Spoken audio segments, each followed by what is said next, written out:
Mafia वाली police है, जो भ्रष्ट पुलिस के अधिकारी हैं, उनको माफिया के तौर पे इस्तेमाल करके, खाकी वर्दी इस्तेमाल करके, उन जो दूसरे माफिया थे, दूसरे कास्ट और कम्युनिटीज़ के, उनको ख़त्म कराने का, और एक अपनी पर्टिकुलर कास्ट के जो गुंडे हैं, जो माफिया हैं, उनका वर्धस्त स्थापित कराने का उत्तर प्रदेश में काम। इसके भ्रष्ट अधिकारी ही माफिया बन चुके हैं योगी जी के वर्धस्त प्राप्त होने के बाद। तो जो गुंडा राज है वो योगी जी स्वयं करा रहे हैं। गुंडा राज खत्म नहीं हुआ है, बल्कि ऑर्गेनाइज तरीके से पुलिस को ही गुंडा, वो एक महिला को धमका रहे थे कि तुम मेरे पास आ जाओ, नहीं तो मैं तुम्हारे खिलाफ मुकदमा दर्ज करूंगा। आरएसएस और मनुवादी मानसिकता हिंदू राष्ट्र बनाने की बात करती है। आरएसएस हिंदू राष्ट्र चाहती है, और वो हिंदू राष्ट्र भारत के टुकड़े टुकड़े करके करना चाहती है। एनकाउंटर कर दूंगा, मिट्टी में मिला दूंगा, मैं बुलडोजर चलवा दूंगा, धर्म के नाम पे झगड़ा करा के वोट लेना आईपीसी में, और इंसाफ के बगैर किसी को भी मार दो, किसी का भी ट्रायल करे बगैर मार दो। ये आपने कोई एक एग्जाम्पल देखे? बजरंग दल, विश्व हिंदू परिषद, ये जो मॉब लिंचिंग कर रहे हैं, ये जो शेड्यूल कास्ट कम्युनिटी की महिलाओं के साथ रोज बलात्कार हो रहे हैं, जो शेड्यूल कास्ट कम्युनिटी के लोगों को शादी में घोड़ी पे नहीं चढ़ने देते, ये क्या है? अखंड भारत था, मतलब सबसे बड़ा भारत अशोक सम्राट के बाद अकबर से भी बड़ा भारत जो था वो औरंगजेब के टाइम में था। और आरएसएस और मनुवादी मानसिकता हिंदू राष्ट्र बनाने की बात करती है, यानी कि पाकिस्तान और चाइना से मिलकर भारत को छोटे छोटे टुकड़ों में बांटना चाहती है। जो टीपू सुल्तान साहब का कसूर था वो ये था, जो बाहर से आक्रांता ब्रिटिशर्स आए थे वो उनसे लड़ रहे थे, बल्कि उनको बार बार हरा रहे थे। तो देशी और विदेशी दलालों ने मिलकर उनका कत्ल कराया, साजिश से ही उनकी मौत हुई थी। तो इसीलिए ये वो भी भारत को एक और मजबूत चाहते थे, और बाहर के जो लोग आए हुए थे ब्रिटिशर्स, जो भारत का संपदा लूट के ले जाना चाहते थे, उनको रोकने का काम करते थे। आज के भारत में क्या कर रहा है आरएसएस?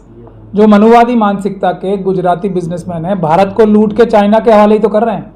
80-20 का ट्रेड डेफिसिट है। ये दोनों औरंगजेब और टीपू सुल्तान, ये बहुत बड़े इंडिया को मजबूत करने के बहुत बड़े आइकन्स हैं, जो भारत की ताकत को रिप्रेजेंट करते हैं, कि वो दुनिया से की बड़ी बड़ी ताकतों को जो भारत झुका सकता था वो उसको रिप्रेजेंट करते हैं। और आज का भारत, मोदी जी और ये आरएसएस वाले क्या बना रहे हैं कि इनके आरएसएस के जो एपीजे अब्दुल कलाम साहब ने मिसाइल टेक्नोलॉजी डेवलप की थी ना, सबसे ज़बरदस्त दुनिया भर में, उसको चुरा के आरएसएस के डीआरडीओ के जो मेंबर्स हैं वो पाकिस्तान और चाइना को बेचते हैं। तो ये समझने का अच्छी जो समझने की चीज़ है वो ये है, आरएसएस हिंदू राष्ट्र चाहती है, और वो हिंदू राष्ट्र भारत के टुकड़े टुकड़े करके करना चाहती है। उसमें सिर्फ जो हिंदू राष्ट्र का इनका कॉन्सेप्ट है, उसमें गुजरात, राजस्थान, मध्य प्रदेश, यूपी, बिहार और बंगाल शामिल है, उसके और उत्तराखंड का कुछ हिस्सा, हरियाणा का कुछ हिस्सा।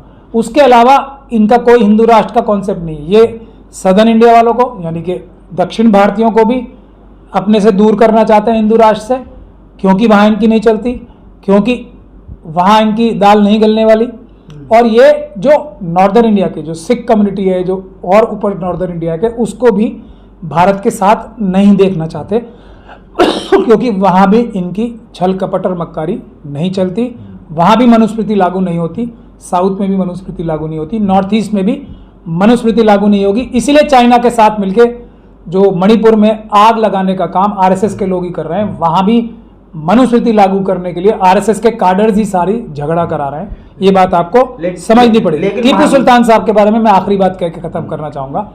मनुवादी मानसिकताओं की टीपू सुल्तान साहब से जो सबसे बड़ी दुश्मनी है वो ये है कि वो जो महिलाओं को स्तन और तन ढकने की इजाजत नहीं थी इनके संविधान से, उसके खिलाफ टीपू सुल्तान साहब ने एक ऑर्डर किया था, जिसकी वजह से पूरे मनुवादी मानसिकता के लोग इनके खिलाफ हो गए, क्योंकि वो महिलाओं की इज्जत बरकरार रखने के लिए उन्होंने काम किया। लेकिन प्रदेश में जब तनाव का माहौल है तो वहीं जो डिप्टी सीएम है फडणवीस, वो कह रहे हैं कि औरंगजेब की औलादें पैदा हो गई हैं कुछ राज्यों में, इस तरीके की बयानबाजी कर रहे हैं।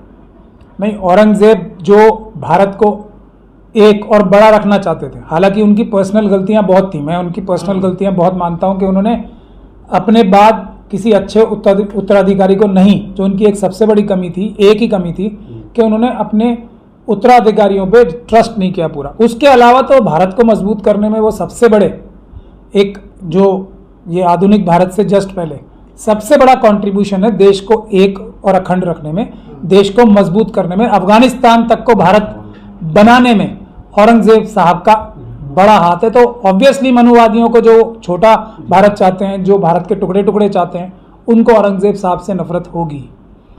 लेकिन अतीक के बाद जैसे अतीक हत्याकांड हुआ उत्तर प्रदेश में, वैसे ही अब दूसरी घटना देखने को मिली है। कोर्ट परिसर में गोली मारी गई है, जीवा नाम के जो गैंगस्टर थे उन्हें वकील के भेष में। इसे कैसे देखते हैं आप? देखिए योगी आदित्यनाथ जी जो हैं वो गुंडा राज खत्म करने की बात कर रहे हैं। असल में उन्होंने क्या किया है कि गुंडे जो एक तो उनके अपने जो एक पर्टिकुलर कास्ट और कम्युनिटी से लोग आते हैं, उन माफियाओं को प्रमोट करने के लिए दूसरे माफियाओं को पुलिस में जो खुद माफिया वाली पुलिस है, जो भ्रष्ट पुलिस के अधिकारी हैं, उनको माफिया के तौर पे इस्तेमाल करके, खाकी वर्दी इस्तेमाल करके उन जो दूसरे माफिया थे, दूसरे कास्ट और कम्युनिटीज के, उनको खत्म कराने का, और एक अपनी पर्टिकुलर कास्ट के जो गुंडे हैं, जो माफिया हैं, उनका वर्धस्त स्थापित कराने का उत्तर प्रदेश में काम किया है। और दूसरा जो माफियाओं का काम है वो खुद भ्रष्ट पुलिस के अधिकारी जो योगी आदित्यनाथ जी के चहीते हैं वो खुद निभा रहे हैं। आप एक के बाद एक एग्जाम्पल देख सकते हैं कि अभी एक डीजीपी साहब ने आत्महत्या भी की है। इसकी इन्वेस्टिगेशन ठीक से नहीं होगी क्योंकि उनको शायद दुख हो रहा होगा ये क्या हो रहा है। एक और सीओ साहब है, अभी मैं देख रहा था सोशल मीडिया पे आ रहा था, वो एक महिला को धमका रहे थे कि तुम मेरे पास आ जाओ नहीं तो मैं तुम्हारे खिलाफ मुकदमा दर्ज कर दूंगा। ये सीओ साहब, इतने सीनियर लेवल के पुलिस अधिकारी अगर इस प्रकार के कार्यों में लिप्त पाए जाते हैं, और ये कोई वन ऑफ की घटना नहीं है, जितने भी कमजोर वर्ग हैं शेड्यूल कास्ट की कम्युनिटी के उत्तर प्रदेश में देख लीजिए कितनी प्रताड़नाएं, और हाथरस का केस उसका सबसे बड़ा एग्जाम्पल है। पुलिस ने स्वयं ही अंत्येष्टि भी नहीं होने दी, उसको जला दिया बच्ची को, जिसकी रक्षा खुद पुलिस नहीं कर पाई थी। ये एक एग्जाम्पल नहीं है, ये सैकड़ों हजारों एग्जाम्पल डेली हो रहे हैं ऐसे। तो स्वयं पुलिस के भ्रष्ट अधिकारी ही माफिया बन चुके हैं योगी जी के वर्धस्त प्राप्त होने के बाद। तो जो गुंडा राज है वो योगी जी स्वयं करा रहे हैं। गुंडा राज खत्म नहीं हुआ है बल्कि ऑर्गेनाइज तरीके से पुलिस को ही गुंडा बना दिया है। वो तो कहते हैं कानून का राज है, इतना सब होने के बाद भी। नहीं, कानून से उनका मतलब क्या है? भारत के संविधान का राज नहीं है ना वो तो कह रहे हैं मैं एनकाउंटर कर दूंगा, मिट्टी में मिला दूंगा, मैं बुलडोजर चलवा दूंगा, मैं ये कर दूंगा, मैं वो कर दूंगा। ये सब तो भारत का संविधान नहीं कहता। सिर्फ कानून की बात कर रहे हैं ना। कौन सा कानून इंपॉर्टेंट है? वो आप जैसी ईमानदार जो प्रेस है उनको सवाल यही पूछने चाहिए, आप किस कानून की बात कर रहे हैं? क्या आप मनुस्मृति वाले कानून की बात कर रहे हैं या भारत के संविधान बाबा साहब डॉक्टर भीमराव अम्बेडकर वाले कानून की बात कर रहे हैं? माफियाओं को मिट्टी में मिला देंगे ये कह रहे हैं। नहीं, माफिया ये अभी कह रहे हैं ना कानून का राज है, मैं उसका जवाब दे रहा हूँ। कानून कौन सा कानून? कानून तो मनुस्मृति भी है ना। मनुस्मृति वाला कानून लागू करना चाहते हैं क्या वो, या भारत के संविधान वाला जो ये कहता है कि कानून के हिसाब से जो है गुंडों को रोका जाएगा, जेल भिजवाया जाएगा, या कानून के हिसाब से उन्हें फांसी के तख्ते पे लटकाया जाएगा तो कानून के तरीके से। ये मिट्टी में मिलाने देने वाला कॉन्सेप्ट जो है ये भारत के संविधान और कानून का नहीं है। तो वो तो खुद ही मान रहे हैं कि मैं कानून की, भारत के संविधान वाले कानून की धज्जियां उड़ाता हूं और अपने लोगों से उड़वाता भी हूं। अपनी जो पर्सनल उनकी जो पुलिस वाले भ्रष्ट अधिकारी माफिया हैं उनसे मैं ये सब काम करवाता भी हूं। तो ये बहुत ही गैर संवैधानिक और संविधान के विरुद्ध बात है, जो एक अपराध है।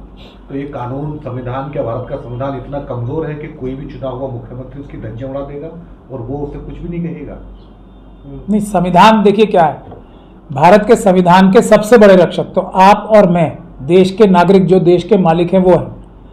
टेम्परेरी तौर पे देखिए ऐसा है, कुछ समय पे कोई लोग आके किसी जगह पे बैठ जाते हैं, छल कपट से भी तो लोग इलेक्शन जीतते हैं, ईवीएम से भी इलेक्शन जीतते हैं, छल कपट करके लोगों में जो इलेक्टोरल फ्रॉड्स हैं, जो आईपीसी में ऑफेंसेस बताए गए कि धर्म के नाम पे झगड़ा करा के वोट लेना आईपीसी में ऑफेंस है, ये सब काम करके अगर कोई कुछ समय के लिए पद पे बैठ भी जाता है तो आपने देखा है कि होम मिनिस्टर जो गुजरात के थे वो खुद कानून की जद में यानी कि संविधान की जद में आए थे और वो तड़ीपार भी हुए थे।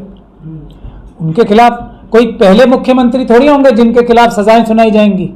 तो लेकिन कानून का जो, संविधान का जो रास्ता है वो थोड़ा लंबा होता है। ये बात मैं आपकी पूरी तरह मानता हूं कि आजकल देश के जो मालिक हैं वो थोड़ा रिलैक्स्ड हैं या अपनी कर्तव्य पूरी तरीके से नहीं निभा रहा है। इसीलिए बहुत सारे लोग जो इतने उच्च पदों पर बैठे हैं वो अपनी ड्यूटी या अपनी नौकरी, जनता की नौकरी ठीक से नहीं कर रहे हैं। तो ये एक उसकी मिसाल है।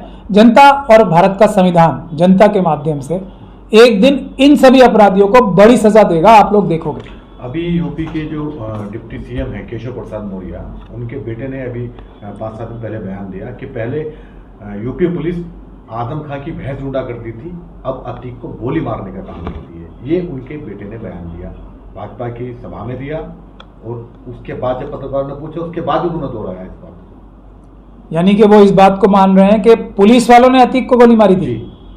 तो ये फिर जो हमने पहले अपने बयानों में इस बात को बार बार कहा है कि ये भारतीय जनता पार्टी की एक साजिश का हिस्सा था, जिसमें सेंटर और स्टेट, जो उत्तर प्रदेश की जो सरकार है और सेंटर में एक बड़े केंद्रीय मंत्री, उनके बीच खींचातान की एक लड़ाई है और उसके तहत ही अतीक को मारा गया। तो अब ये केशव प्रसाद मौर्य जी की इन्वेस्टिगेशन होनी चाहिए। क्या वो शूटर्स ने नहीं बल्कि पुलिस के अधिकारियों ने ही मारा था उन्हें, इसकी भी इन्वेस्टिगेशन होनी चाहिए। लेकिन मेरी बात एक बार फिर ठीक हो रही है, जो केशव प्रसाद मौर्य जी का मेरे ख्याल से ऐसा माना जाता है कि वो योगी आदित्यनाथ जी की विरुद्ध लॉबी में से हैं, तो हो सकता है ये बड़ा खुलासा कर रहे हो योगी आदित्यनाथ जी के खिलाफ कि पुलिस ने ही गोली मारी या मरवाई है। इसके बारे में इन्वेस्टिगेशन होनी चाहिए। मेरी ये बात भी मुझे हैरानी है कि मैं लगता है मैं धीरेन्द्र शास्त्री का असली रूप मैं ही हो रहा हूँ। जो बातें कहता हूँ, जो मैं लॉजिक के बुनियाद पे कहता हूँ, वो ज्यादा सच्ची साबित हो रही है आज। लेकिन जिस तरह से लॉ एंड ऑर्डर की बात करती है भाजपा सरकार या योगी सरकार, लेकिन 2 हत्याएं हो जाती है, एक मीडिया के सामने, दूसरा कोर्ट परिसर में, तो इसको कैसे देखते हैं कि 2 हत्याएं जो दावा करती कि कानून और व्यवस्था बहुत अच्छा है हमारा? वो मनुस्मृति वाला कानून बता रहे हैं ना, उसमें तो यही है ना, उसमें तो यही कानून है कि बगैर इंसाफ के बगैर किसी को भी मार दो, किसी का भी ट्रायल करे बगैर मार दो।